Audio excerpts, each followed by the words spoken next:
Oui, bonjour amis de Trappes et d'ici Trappes. Alors je suis devant l'école maternelle Laurent Mourguet, le groupe scolaire Laurent Mourguet. Alors Laurent Mourguet, c'est l'inventeur de la marionnette lyonnaise Guignol. Alors Laurent Mourguet, pour les élections, est aussi un bureau de vote. Et là, on est devant les panneaux électoraux de l'élection européenne du 9 juin prochain. Alors, il y a tellement de candidats de listes candidates que la municipalité de Trappes, alors c'est pas la seule, a dû confectionner des panneaux en bois. Alors il y a quand même 38 candidats, hein. C'est quand même pas rien, enfin 38 listes candidates. Voilà. Alors il y en a qui sont toujours pas posées. Un petit arrêt sur Jean Lassalle. Alliance rurale.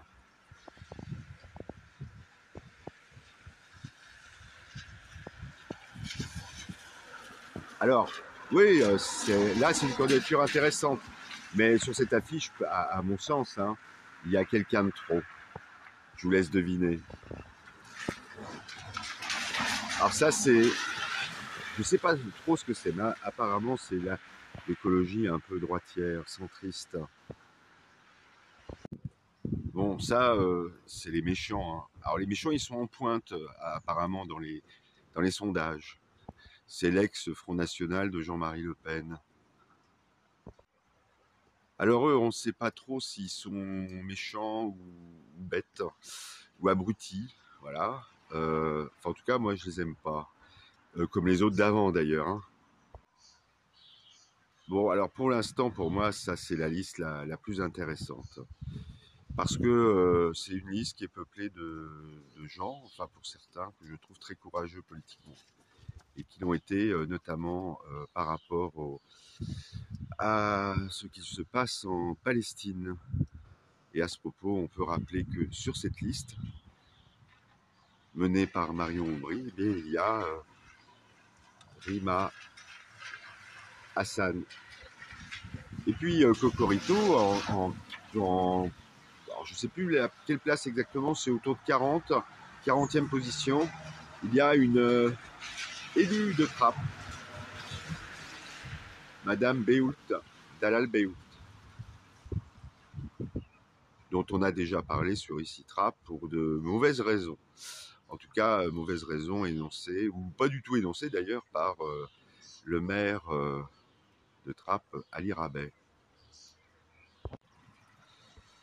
Alors, pour moi, cette candidature-là, cette liste-là, celle du Parti Socialiste, écoutez, pour moi, c'est la plus problématique, dans le sens où c'est quand même une liste conduite par un candidat très libéral, qui a eu des positions relativement ambiguës sur la Palestine, et voilà, et qui va piocher dans l'électorat macroniste issu de la gauche.